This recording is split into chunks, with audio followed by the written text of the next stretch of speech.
Hey guys, so before we get into the first episode, I wanted to drop a few little quick show notes for you. At the time of this recording, it actually had been 20 years since the premiere of Dawson's Creek, but now at the time of the release, we've entered into the 21st year since Dawson's Creek premiered.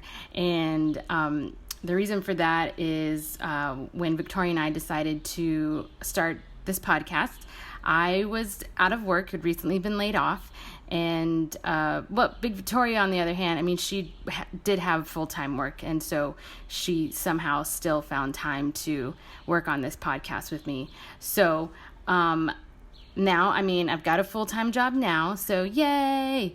And also, the other note that I want to make is that I have never done a podcast ever in my life. Victoria, as far as I know, has never done a podcast ever in her life. And so we're totally brand new to this. We're not quite sure how things are supposed to work. We're kind of flying by the seat of our pants here. I am editing everything myself, and I'm publishing everything myself. So I'm kind of learning as I go here.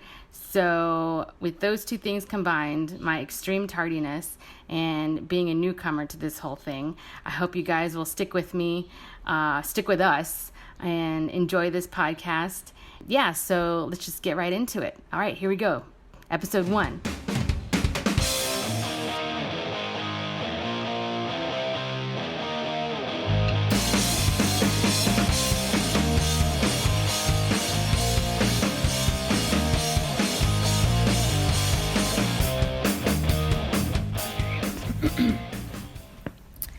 All right,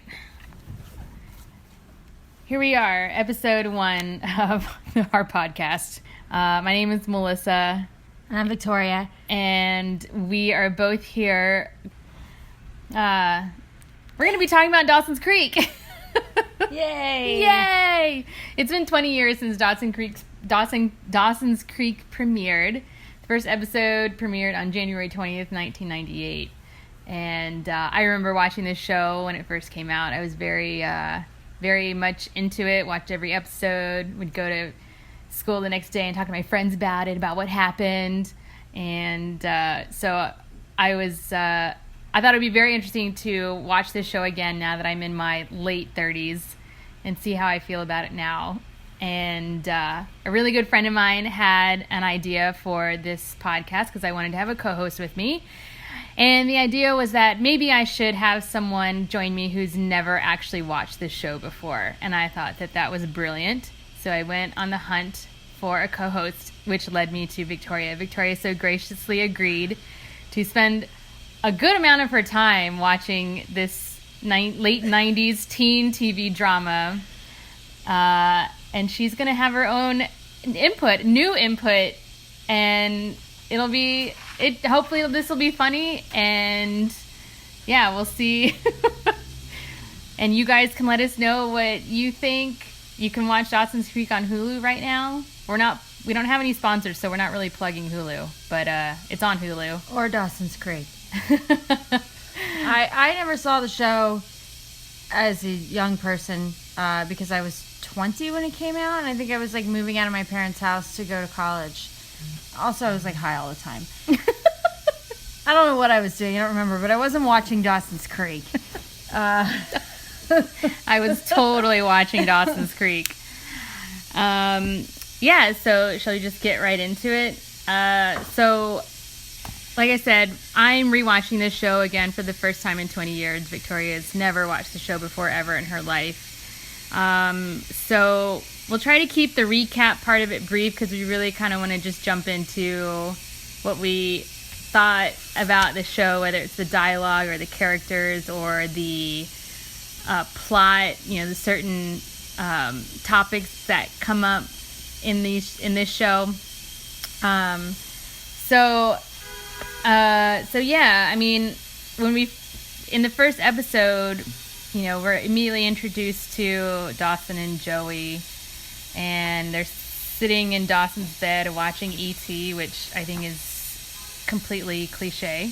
Can I read my notes that I made? I made some quick notes about each character. So this will just introduce them from my perspective. Dawson, clueless idiot, makes films. Joey, moody bitch, dead mom, drug smuggling dad. Pacey, bangs teacher. He hasn't actually done that yet, but it seems to be going in that direction. And Jen from New York. All right, and so for those of us who were true fans back, I just said friends.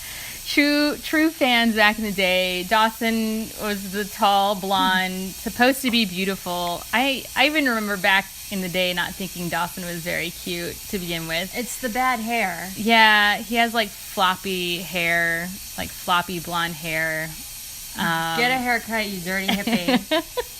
He's not a dirty hippie. He's a walking J. Crew catalog.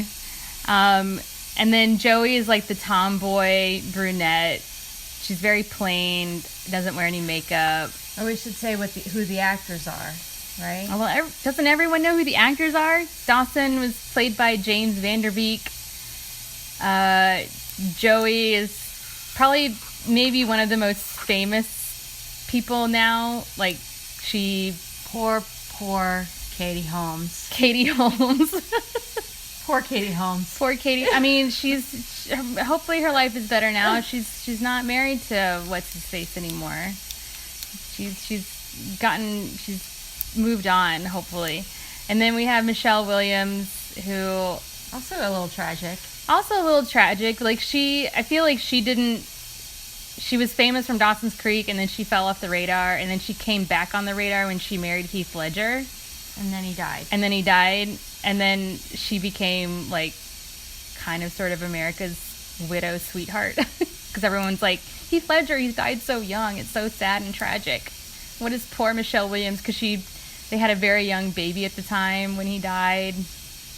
And then Michelle Williams has gone on to do, like, some really great movies, which I can't actually think of right now. Blue Valentine, I think she did with Ryan Gosling. And she was in Brokeback Mountain, right? Isn't that? Oh yeah, she was in. Oh, maybe is that where they met? Yeah, is that where they met? Okay, yeah. And then Pacey, played by Joshua Jackson, who again, I don't even know what he did after Fringe. I think that's what I knew him from. What is Fringe? I don't even know what that is. One of those sci-fi drama. Okay. J.J. Abrams, maybe not. I have no idea. I have to look it up. I think I remember hearing that, though. I remember being surprised that he was back, because I was like, what has Pacey been doing since Dawson's Creek? And, of course, I only reference these people by their Dawson's Creek names and not by their actual real government names. Well, we don't even... The government Some names? of the names might not be government names. Meaning like the name, meaning the names on their birth certificate. Okay. So while Victoria's looking up, that's my government name. Looking up Pacey or Joshua Jackson's IMDb page. So we see like Joey and Dawson watching ET, and Joey's about to leave Dawson's room, and he's like, "Hey, what's up? We always like have sleepovers." And Joey's all like, "We can't have sleepovers anymore because we have genitalia, and we can't do that anymore." So yeah, I think this is like the first sign for me, anyways. One of the biggest like things about Dawson's Creek was that these seemingly young kids are using a vocabulary that's beyond like a normal 15-year-old in real life. I want to know why their parents didn't sit them down and be like, "We understand that you've been like childhood buddies, but now that you're teenagers, you shouldn't spend the night anymore." This is why Jen's grandmother didn't want Jen to hang out with these kids, for that very reason. Oh yeah, she said because Joey was always climbing in the window. Through his window, and they don't go to church. Oh yeah, that's so Jen's grandmother had your same train of thought. Dawson's parents were too busy having sex all the time with each other and with other people. Bob.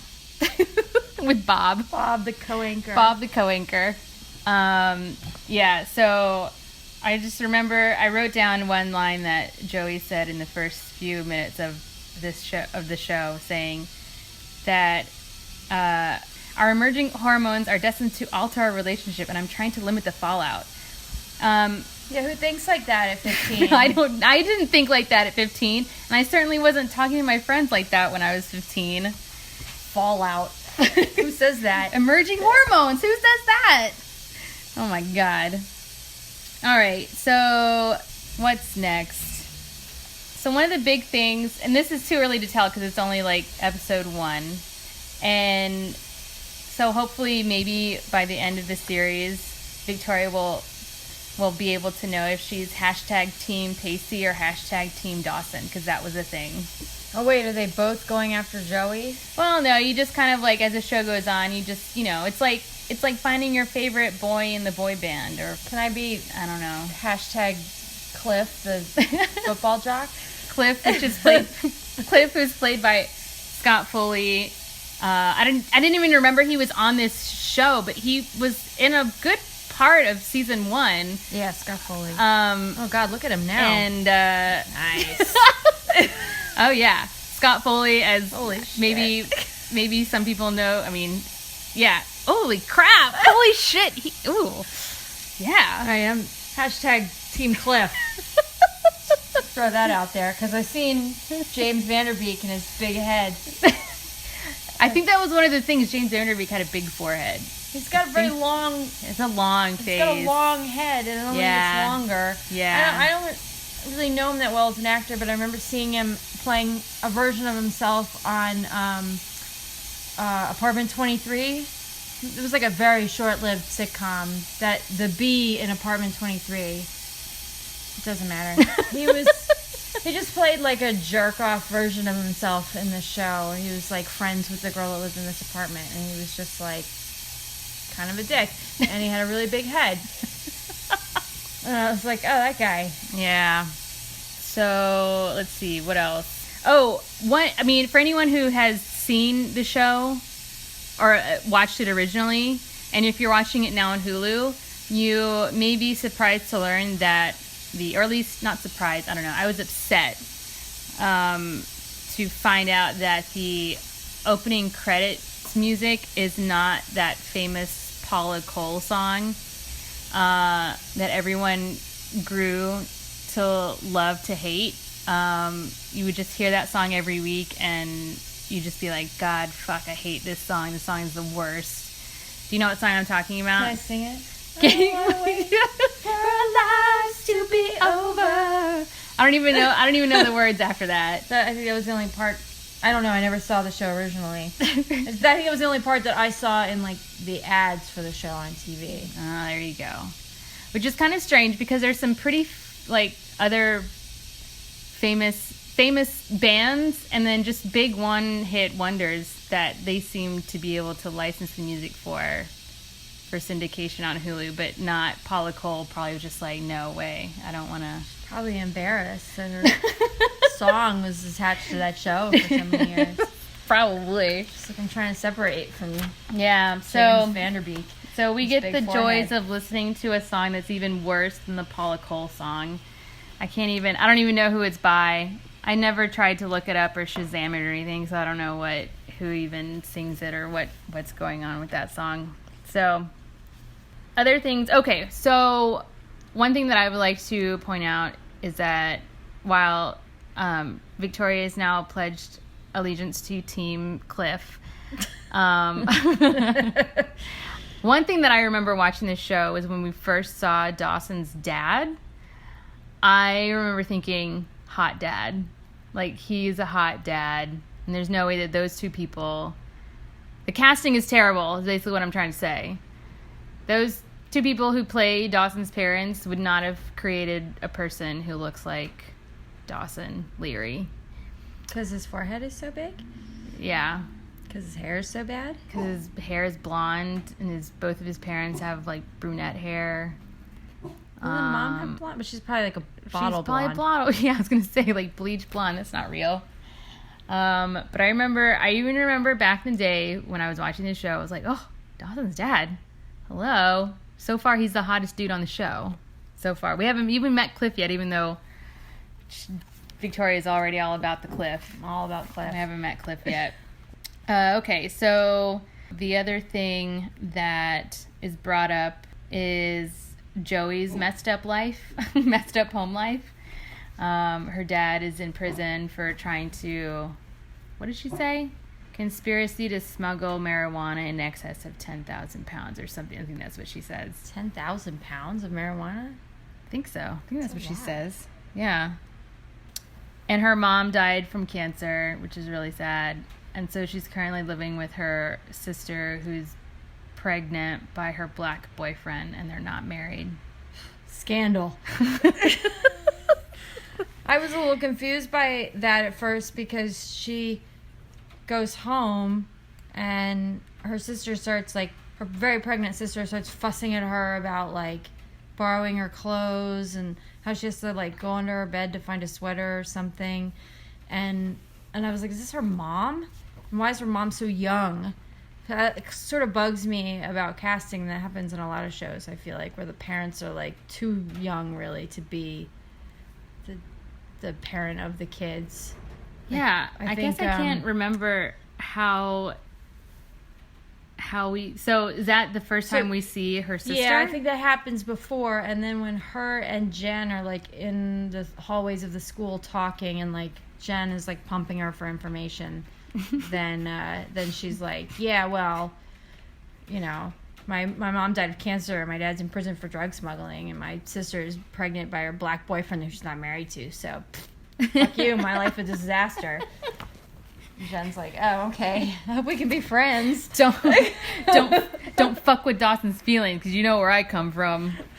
Yeah, do you know another thing that confused me was that, so in the the first scene in Dawson's bedroom where we see Joey and Dawson watching E.T., and then she starts to leave, and she says something like, we're 15 years old and we're about to start high school on Monday.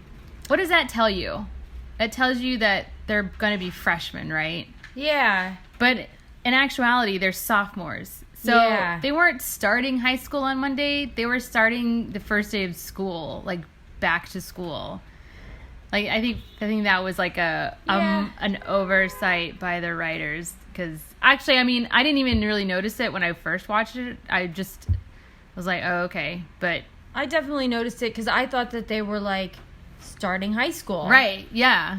That's what I'm saying. But then, yeah, it turns out they'd already done a year of high school. They've already done a year of high school. So not really. Unless, like, I don't know, my high school... The 9th grade was in the junior high, but that was for lack of space in the actual high school building. Oh. And that was really bad scene because 6th grade was in the junior high too, and that should be an elementary school. So basically you had like 10-year-olds going to school with 15-year-olds. It wasn't great.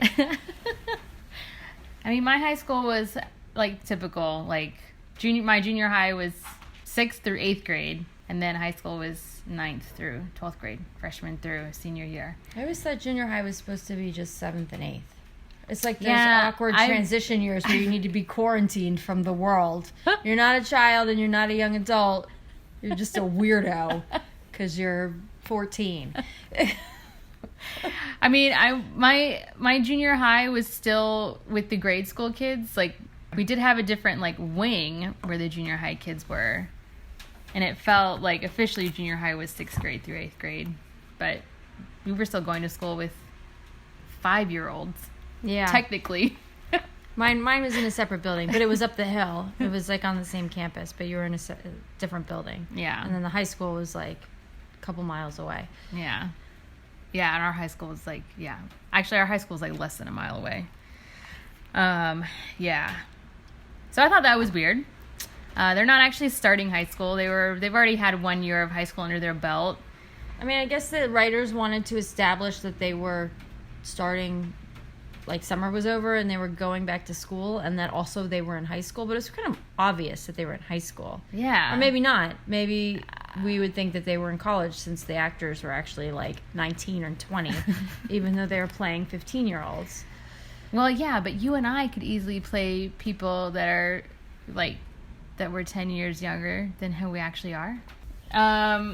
So yeah, another thing that I would like to... So another piece of drama in the first episode is we are introduced to Tamara? Tamara? Who's that? How do you say her name? I don't the know. teacher. Oh. The teacher. I have her written down as Mrs. Jacobs. Both, that too, yes. But we first meet her when she walks into the video store, which is where Dawson and Pacey work.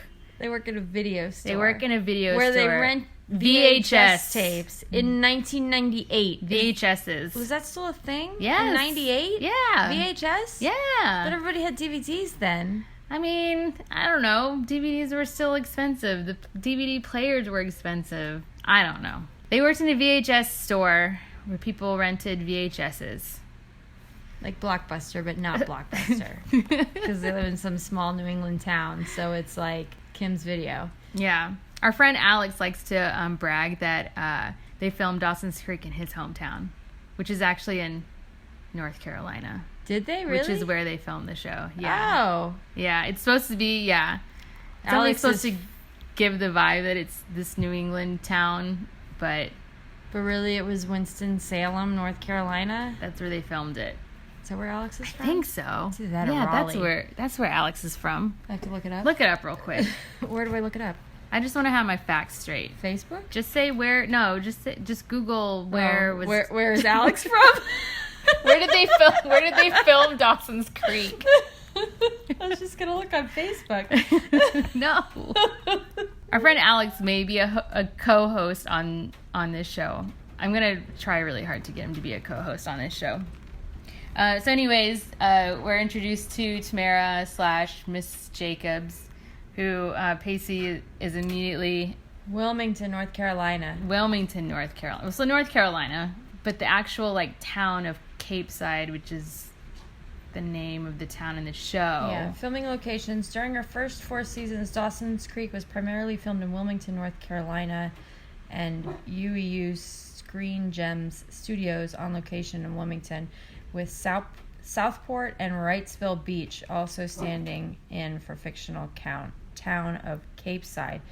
Why is this so hard to read? A port city in mid-Cape Cod. Right, so New England. Yeah, but they're in the South. They're filming in the South. Yeah. So, back to Tamara, however you say her name, Miss Jacobs. I thought it was really awkward that she drops the graduate when she is flirting with Pacey. I thought that was really weird. Funny. Yeah, she walks cliche. She walks into the video store as a hot older lady. We don't know how old she is. She's probably late 30s. She should not have been wearing that dress. And flirts with them, asks for the graduate. Basically implies that she's into young guys, into teenagers. And then saunters out. Which is really funny because when I was young, it totally flew over my head. I was a super late bloomer in high school. I didn't get a lot of the sexual references. I got it, but I was 40 when I saw it for the first time. So I understood exactly what was happening. I understand it now. Watching it now, I'm like, I can't believe that I guess it makes sense. Their audience at the time in 1998 were people like me, were actual 15-year-olds who weren't going to understand what it meant that she was so interested in watching The Graduate. And, being very sexy and seductive in front of Pacey, Joshua Jackson's character. Well, we learn later that Mrs. Jacobs is a sexual predator, so... But I think it was a different time back then, in 1998, where, that was, I wonder if that one of the biggest, teacher-student scandals broke out around that time. I remember it was between this white lady and this Hispanic Latino kid. I can't remember their names anymore. We should find out when that was. Yeah.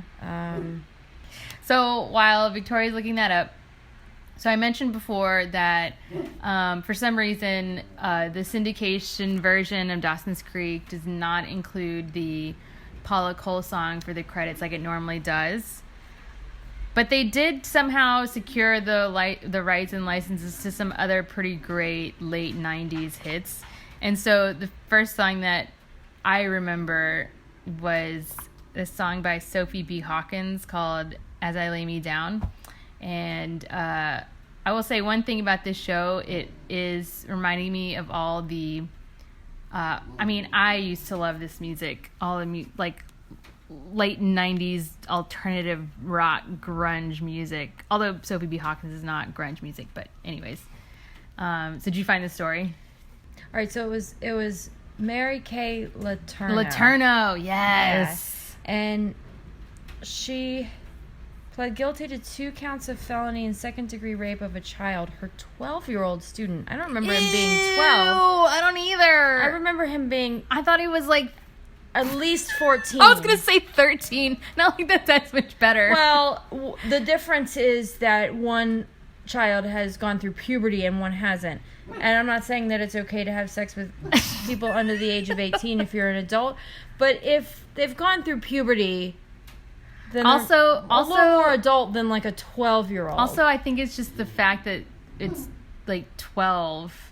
The word 12 and then the word 13.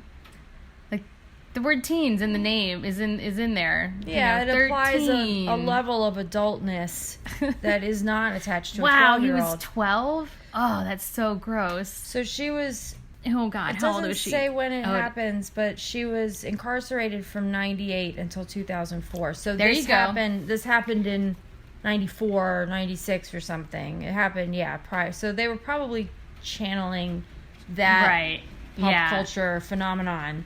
And I'm pretty sure after... Pop culture, that newsworthy... Well, yeah, I mean... thing that was happening then. I feel like, I'm sure after that, too...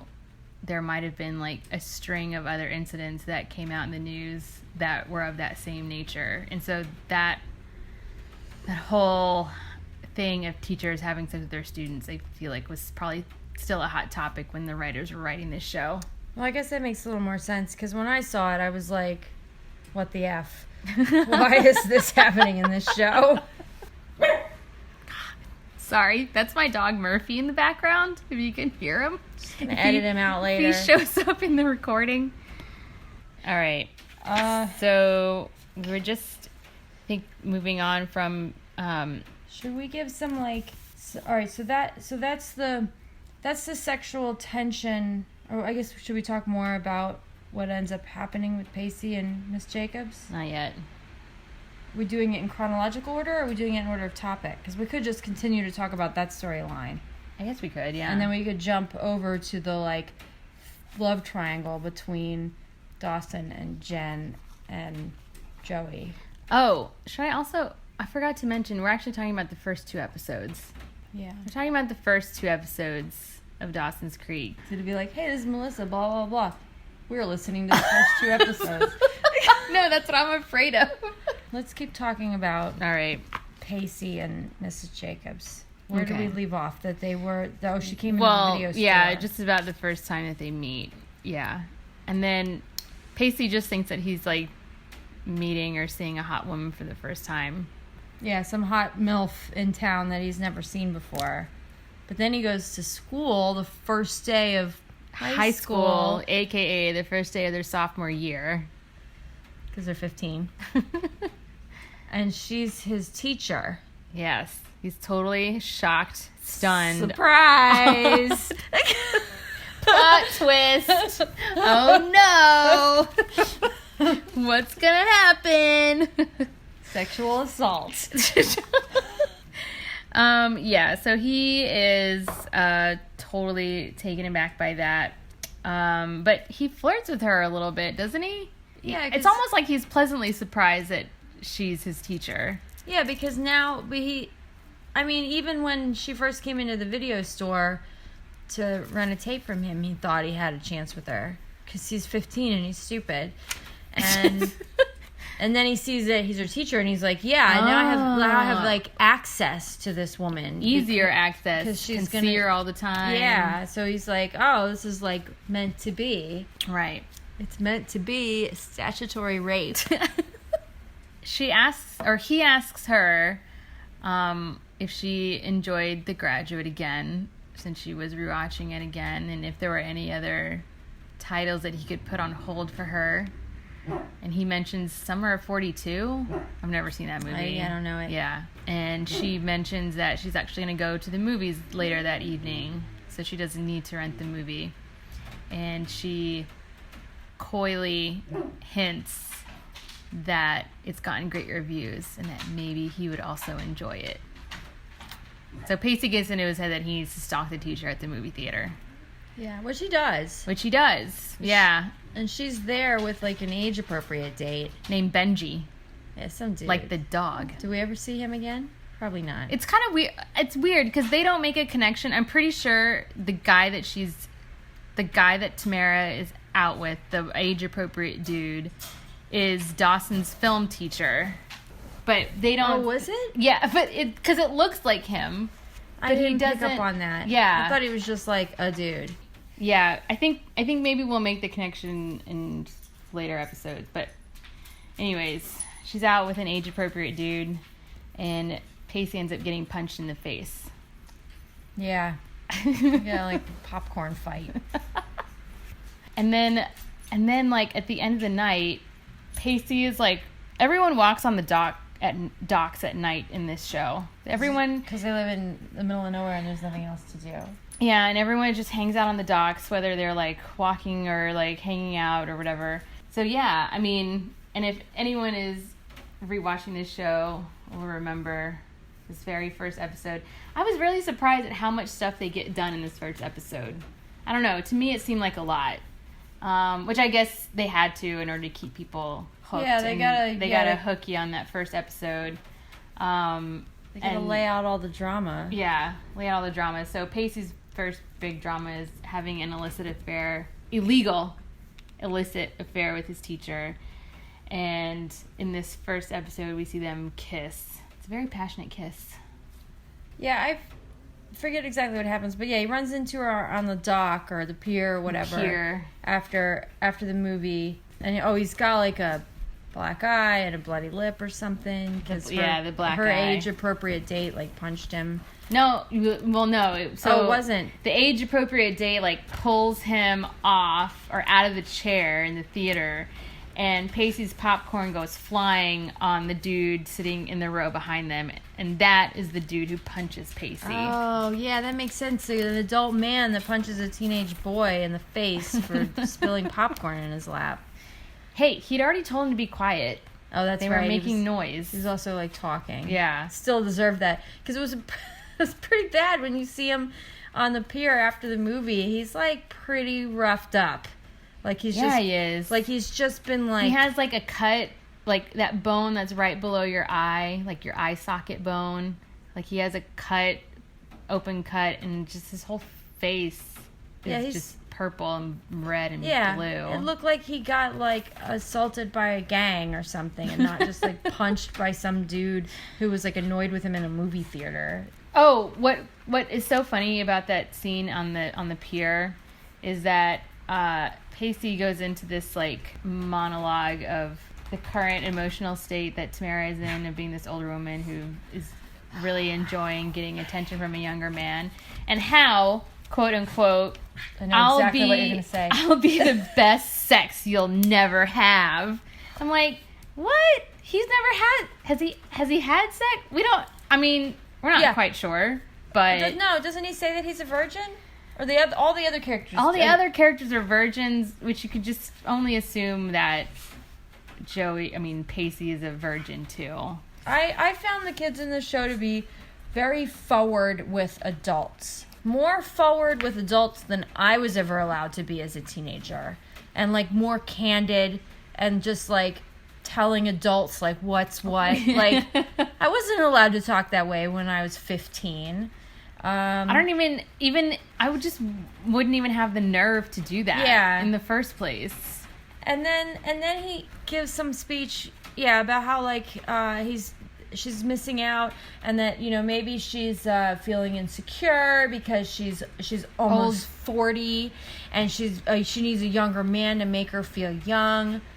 I wanted to punch him in the face. What the hell? And then her response to all of that is to kiss him.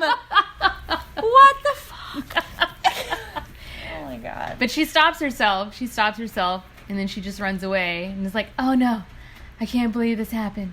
Oh, no. This can never happen again. Yeah.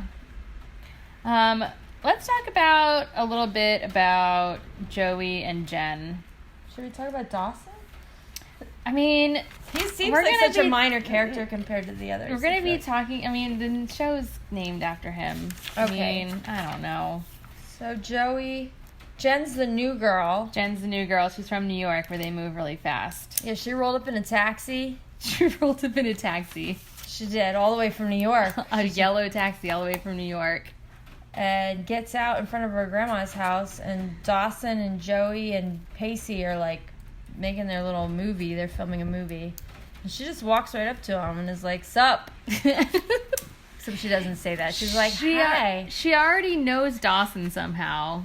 Like, they've met before or something, or at least, like, Jen's grandmother has been like, Dawson lives right next door. He's the young boy who lives right next door. So Jen comes up to stay with her grandma. Her grandfather's had a medical thing. His heart, he had heart surgery. Yeah. So she is dispatched from her teenage life in New York to come live in this podunk in Massachusetts with her grandmother.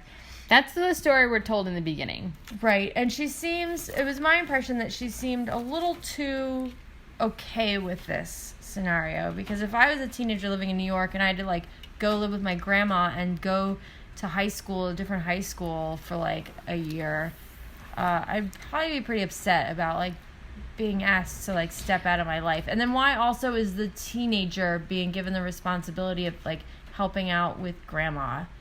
But what we learn later is that like something went down in New York, but that Jen also seems to be aware of it too. Like she almost like whatever happened in New York, which I don't think we ever find out. From what I can remember, I don't think we ever find out what happened in New York that caused her parents to be like, maybe you should go live with your grandmother.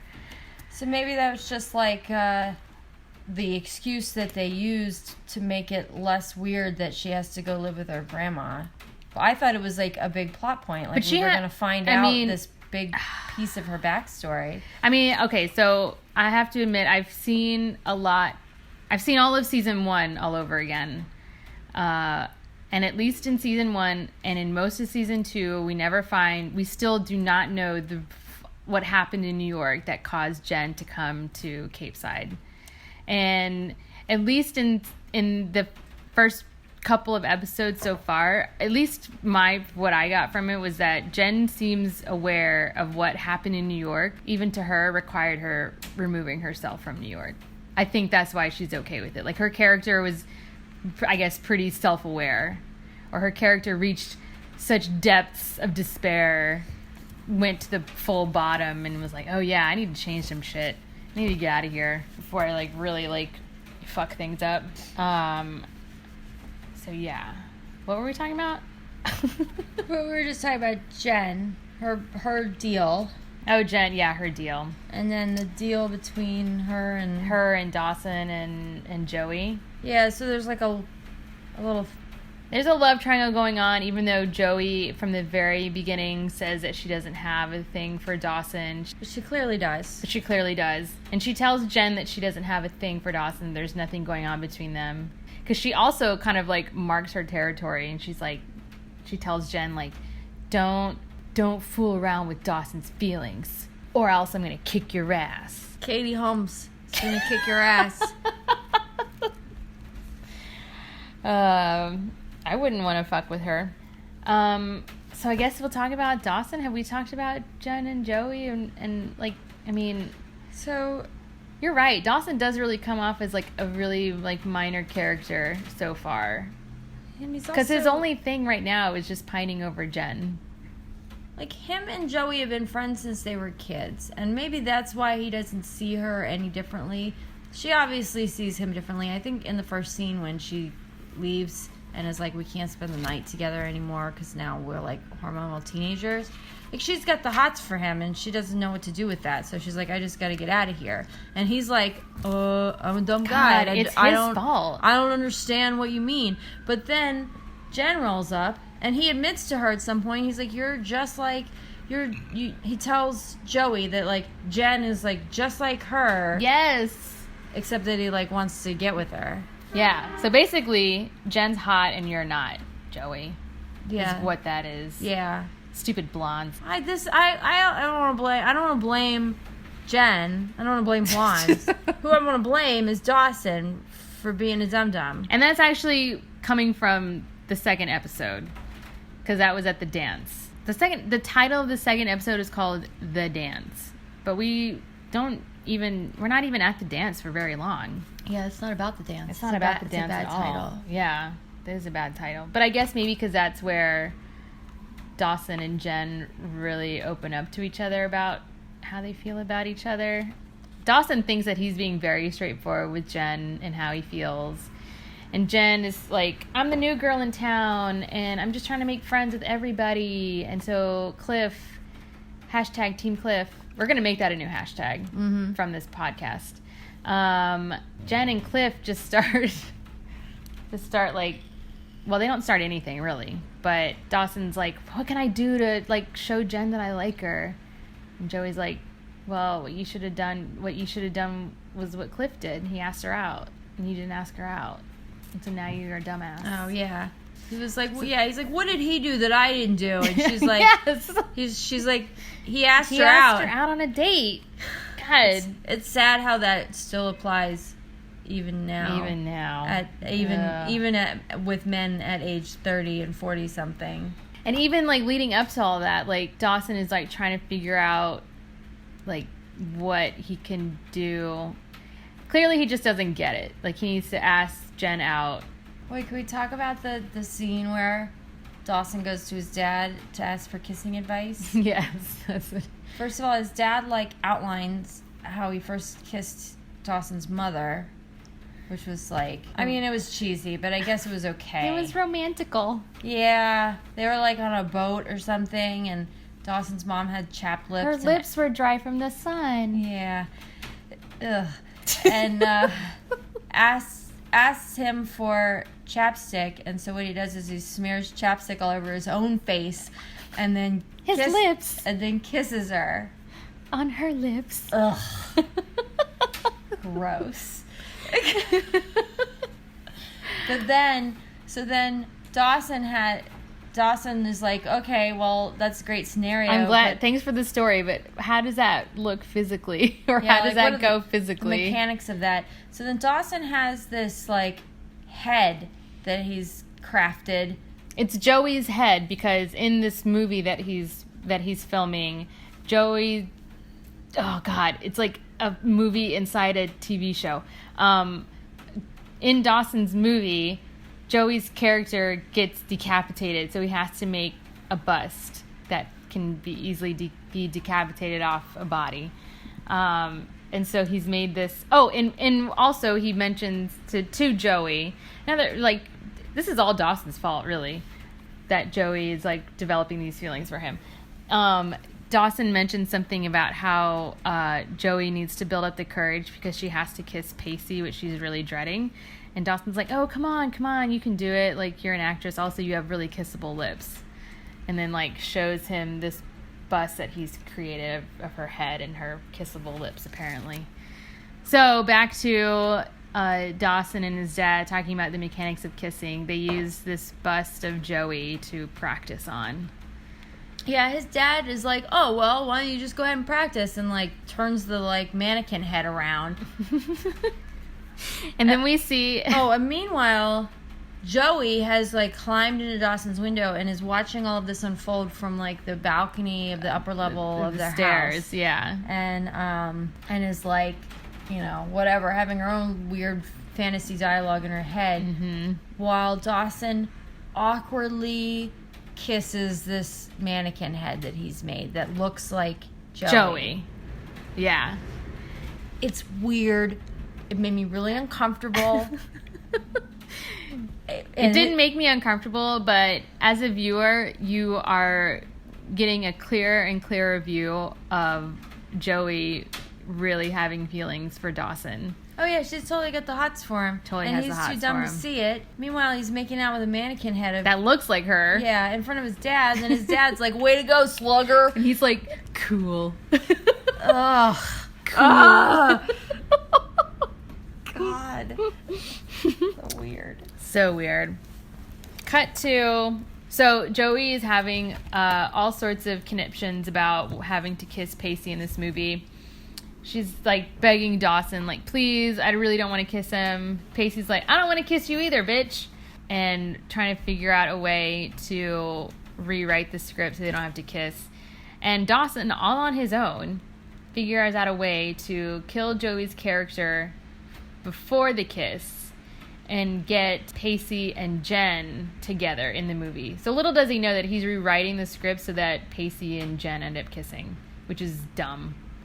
Because why do you get your best friend to kiss the girl that you like? Dawson's not a bright guy. He's not a bright dude. Not a bright dude at all. Not one bit. No. So, do you want to talk about after the decapitation scene where Jen and Joey... Oh. So instead of like... This is all in episode 2. Right. There's just a string of awkward scenes. Right. Mechanics of kissing, where Dawson kisses the Joey head. And then after the decapitation scene, when Joey has fake blood all over her, they go into Jen's grandmother's house where I guess this is how Cape Cod houses are. They have the like screened in porches. Yeah. And so they're in the little screened area porch. She's gonna like clean up the blood off of herself. And Jen helps her and then proceeds to tell her that she has very nice breasts. Yeah, she's got a nice body. This is just reminding me And of when she's I got was 15. Nice breasts. I And she's never- like, I'm not Les or anything. I never told any of my 15-year-old girlfriends they had nice breasts. Weird. I'd never seen my friends' breasts. I was kind of uncomfortable looking at my own boobs. And I wouldn't ever say breasts. I would have said boobs. Yeah. Which I guess it doesn't sound pretty on TV. You have really nice boobs. No, it sounds too comical. Boobs is what you say in a comedy. Breasts are what you say in a drama. Which you can see Victoria's face. If anyone is a fan of Kristen Wiig, and Kristen Wiig's character, Aunt Linda, just Google Kristen Wiig, Aunt Linda, and you will see. Victoria makes that face all the time. It is hilarious. So there was awkward scene number 2.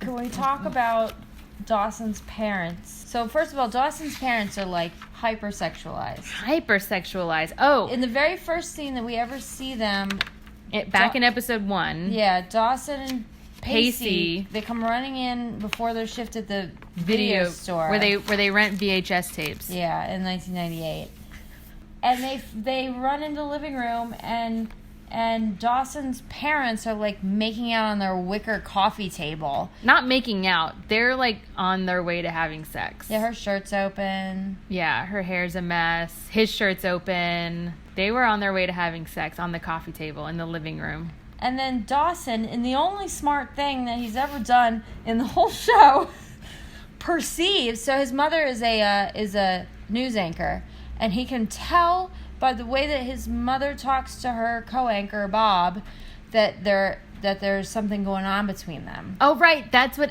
Yes. And yeah. he says something to Joey, and Joey's like, "Whatever, you're Oh, crazy." Dawson, you have a perfect life. Stop trying to create drama where there isn't. Right. But then Joey sees at some point... At the end of episode... That was the last scene in episode 1. Joey is getting into her little boat to row across the creek. Back to her house, and she spies Dawson's mom coming back home from work. Her co-anchor giving her a ride home, and she's kissing her co-anchor. Mm-hmm. Yeah. So then in episode 2, after she witnesses Dawson making out with the mannequin head of herself in front of his dad,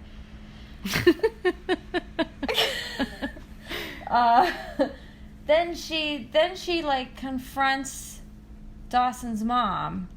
She tells Dawson's mom that she knows, and then later Dawson's mom is like, "Oh, we gotta talk about this," and then she like gives her again in an example of kids being way too forward and confrontational with adults. And also seemingly to know more about life. Yeah, like laying down some wisdom. 15-year-old laying down some wisdom on I'm going to assume a mid-40s woman about life. Yeah, and about how she shouldn't be cheating on her husband, who she's clearly still banging, so, whatever. But, yeah, like, confronts her and is like, oh, well, my dad cheated on my mom, and then my mom got cancer and died. So, and, like, implied that it was because her dad cheated on her that she got sick and died. She got cancer. And it was like, oh, you should appreciate what you have. And like, you know what, Joey, you don't know. I'm not saying it's okay to cheat on your spouse, but, things are complicated. And it's none of your business. Yeah, we'll have to see what happens as we continue watching this. Because I can't remember either if there is ever a reason given as to why Dawson's mom cheated. So, I mean, sometimes there doesn't need to be a reason. Sometimes you're just, like, hot for someone. She's hot for her dad, though. Why does she have to find it somewhere else? Because some people just Dawson's dad is hot. Variety is the spice of life. I guess I should also say Dawson's dad's name is Mitch. I don't even remember what mom's name is. Mitch, I know his dad's name. I don't know mom's name. Because she's a cheating whore. Ouch. Burn. Poor Dawson's mom. Burn. Yeah, so there's an example of a 15-year-old throwing down some knowledge on an adult, on a 40-year-old. Right. I mean, the same as Pacey with his teacher, telling her that he was going to be the best sex she never had. Never had. Like, are you sure about that, Pacey? Because you're 15. You haven't had sex yet. I mean... 15-year-olds are bad at sex. Yeah, they are. I don't even know. Because I didn't lose my virginity until I was 18. So I don't know. I was 17, and it wasn't great. Mine was not great either. It's never great. No. It's not great until you're like 35, 32. Yeah. And even then, sometimes, it's not great. Yeah. All right. So I think now we finally get to the dance part. Jen's decided to go to the dance with Cliff. She's kind of naive about this whole thing, too, because she's like, it's not a date. He just asked me to go to the dance. I think she just said that because she knew that Dawson was into her, and she was just trying to downplay the fact that she was like, I can't watch movies with you tonight because I have a date with a hot football player. Team Cliff. Hashtag Team Cliff. Yeah. Scott Foley did get hotter as he went on. He wasn't that hot in Felicity either, which is where he really became famous and known. Yeah, so we're at the dance now. I guess Dawson and Joey have this thing that they're too cool for school, so they don't do dances and stuff. But because Jen's going to the dance, Dawson has to go to the dance now. So Dawson is just like wallowing in his misery watching Jen and Cliff on their date while we see a really awkward Scott Foley dancing around. Dawson tries to like move in on Jen and like tell Cliff where he can stick it. And Cliff's like, bro. Seriously? Oh yeah, I guess he like sort of takes some advice from Joey in that like, oh, what's the thing that he did that I didn't do? And she was like, well, he asked her out. So then he was going to go in all forward and just like lay it down. Except he then makes the assumption that like there's something going on between him and Jen and that Jen is like his. And of course, you know what? Women don't like it when men claim ownership over them. Go figure. And so she's... Interesting. And so the two of them start fighting over her. And she's like... And Jen just like, you know what? I'm peacing out. Yeah. She's like, I'll do you both a favor. I'm leaving. And she leaves. Oh, I also just want to shout out one other piece of music that popped up in this episode because I don't really remember any other songs, but Savage Garden, I Want You is playing when we first enter the dance scene. Classic, one-hit wonder. Mm-hmm. Good stuff. Do you remember that song? Yes. They had one other hit, but that's probably their most famous one. So what we also see is Jen hanging out on the pier. Again with that pier. The pier. It's a very popular scene in the show. If you had an awkward night and you want to round it out with a kiss from a dude that you sort of have a thing with, Just go to stand the on the pier. pier. Just go stand there and wait. Because that's where we see Tamara and Pacey again. Yeah. At the end of the dance, Tamara's hanging out on the pier. And Pacey's like, what the fuck? It's happening again? It's like deja vu. It's like Groundhog's Day for him. But he runs right up to her. Yeah, he does. And at this, they have this kind of the same conversation where they're both trying to define their relationship. And Pacey's like, this can happen. And she's like, no, it's illegal. She's like, no, it can't happen. She does acknowledge in this scene that what they did was wrong. They definitely don't try to gloss over that. She was like, yeah, it's kind of wrong and illegal, and I hope that I don't, like, put you in years of therapy. And Pacey's like, I'm a willing participant. Let's do this. Also very self-aware. Yeah. Of his accountability. This is the word he uses. Well, I mean, I don't think at 15 if there was even a hint of having an illicit illegal affair with a teacher that I would have known the legality of that it wasn't things. Okay for an adult man to be putting the moves on you. I mean, or at least just like, I mean, I don't know. That whole idea of happening never just like in my high school. Well, yeah, I mean, it's not even close to ever happening. Not a scenario that I was ever put in. I do remember, and a lot of my high school friends can remember this as well. Our sophomore year in high school, the ceramics class was always overbooked, or like everyone wanted to sign up for that class because our ceramics teacher was fucking hot. He was like this California surfer dude. He was from California, he told us. He's like, yeah, I'm a surfer out there, and yeah, and I'm now an artist. I just do ceramics all the time. Oh my God, all of us, like, that's why we all took his class. We're like, what? How Play old with some was clay? he? Well, I mean, how old do you think he was? To us, I think we probably all thought he was like in his late 20s. I mean, he could have been. He could have been. He looked like he was in his late 20s. He could have been like 23. He was not that young. He was not that young, but I imagined that he was somewhere in the age of 28 to 32. There's definitely been accounts of like inappropriate like teacher-student relations, and sometimes it's simply because the student is 17 and the teacher's 22, which is technically not legal, but not really. If it wasn't written into their contract back in 1998, it is certainly written into every teacher contract now. I'm sure at the time it was... you cannot have one-on-one relationship. Like, even if the relationship is completely, like, honest and above board, like, teachers probably should never put themselves in a situation where they're alone with a student.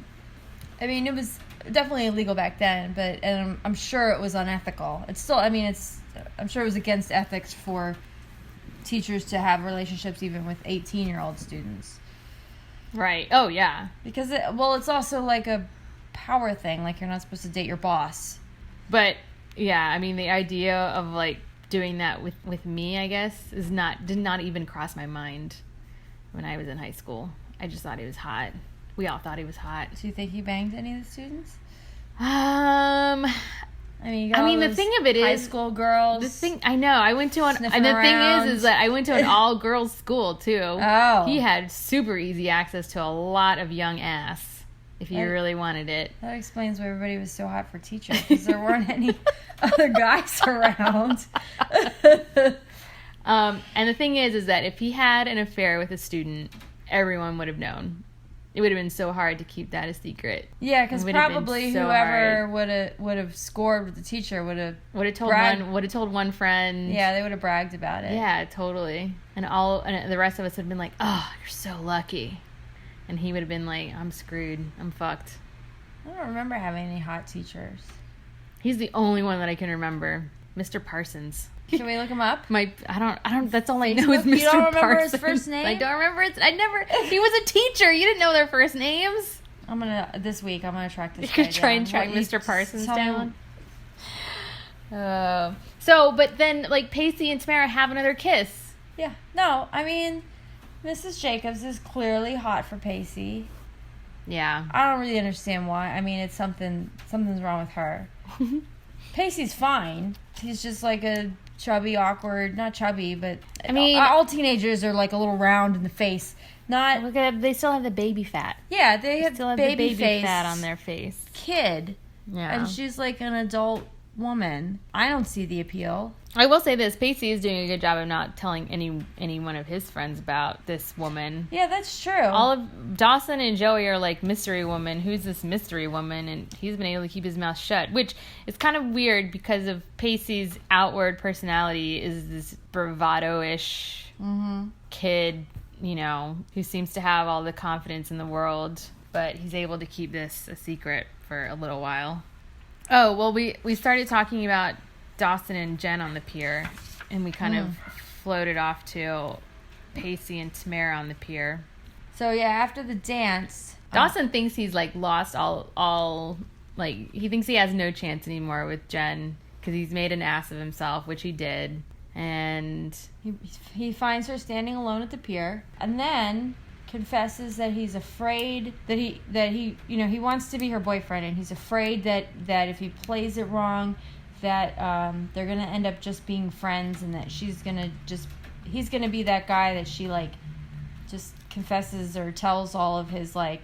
She's gonna come crying to him with her boy problems, right? And he doesn't want that. Meanwhile, they've known each other, or she's been living in this town 2 days, maybe 3 days. Yeah, like he's come to all of this drama has unfolded. When over you're the course 15, it happens fast, and everything's like multiplied times 10. Yeah. I mean, I don't remember any sort of relationships, crushes happening that fast for me. I mean, I do, but not where I voiced it to the dude. Like he meets her, and like 2 days later, he's like, "I gotta lock this down, or it's gonna slip through my fingers." Yeah. But he did have, you know, Cliff as his competition, and that is some stiff competition right there. Cliff. Victoria's all about Cliff. Hashtag Team Cliff. So Jen is like, what can I do to show you that I'm interested as well? Jen's like, I'm interested. And she's like, what do you want from me? And Dawson's like, will you kiss me? Can we kiss? You want to make out? Can we make out? Because I don't know for sure that you like me if yeah, we kiss. I mean, and also, I've only practiced on a mannequin on a Joey head. in front of my dad, who said it was cool. It was cool. But it'd be even cooler with you. And Jen uses her New York experience as an excuse not to kiss him. Oh yeah, she's like, I've just stumbled and fallen so many times in New York, and I don't want to stumble and fall with you. Yeah, everything moves so fast in New York, and here I feel like I'm just moving at a normal pace. And if things move too quickly between us, then I'm just gonna fall. Which she, first of all, again, like you said before, that's a lot of like adult thinking. Very self-aware for a 15-year-old. But she's also right, because they've known each other for 3 days. Dawson, slow your roll.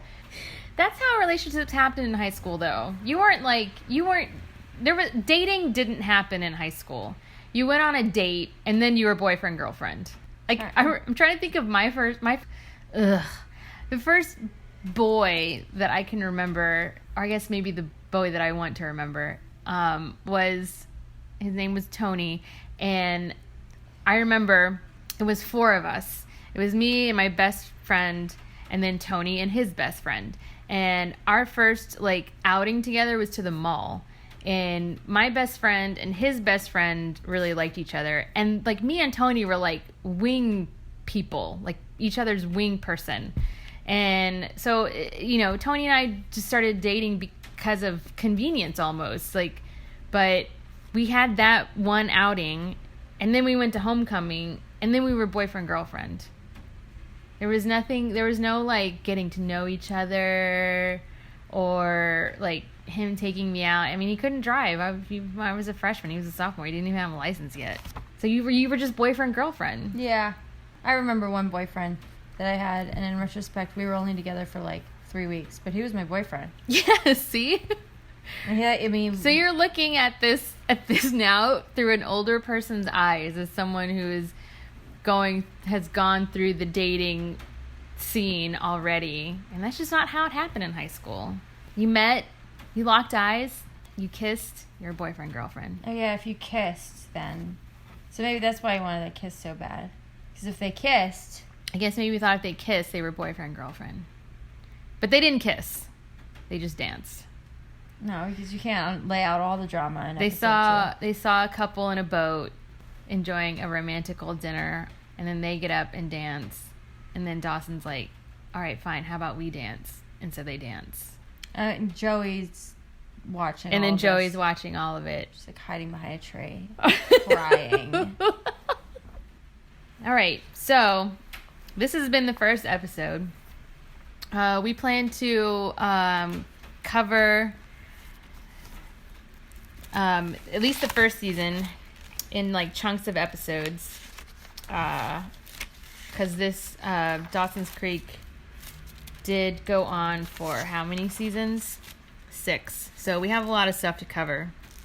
And I will just say right now off the bat, thank you to Victoria for going on this journey, because this is quite a commitment. We both have full-time jobs, and so we're just kind of doing this on our spare time and as something fun to do. Hopefully, Victoria, I hope you find this fun and enjoyable and funny. And As long as there continues to be wine and pizza. yeah, man, wine for sure all the time. So I hope you've enjoyed this very first episode, and we'll be back next week with some more talks about Dawson's Creek. About what an idiot Dawson is. Hashtag Team Cliff. If you've made it to this point in the show, that means that you've listened to the very first episode of Basic Teen TV. And for that, I have to say thank you, because I know that you put up with the awful sound of the radiator kicking on throughout multiple points of this episode. I had to acknowledge it because I know it sounds terrible, and I thought I could fix it in post, but because I'm new and I don't really know what I'm doing, I couldn't really fix it. So thank you so much for listening to this first episode. I promise future episodes will get better. We can only go up from here.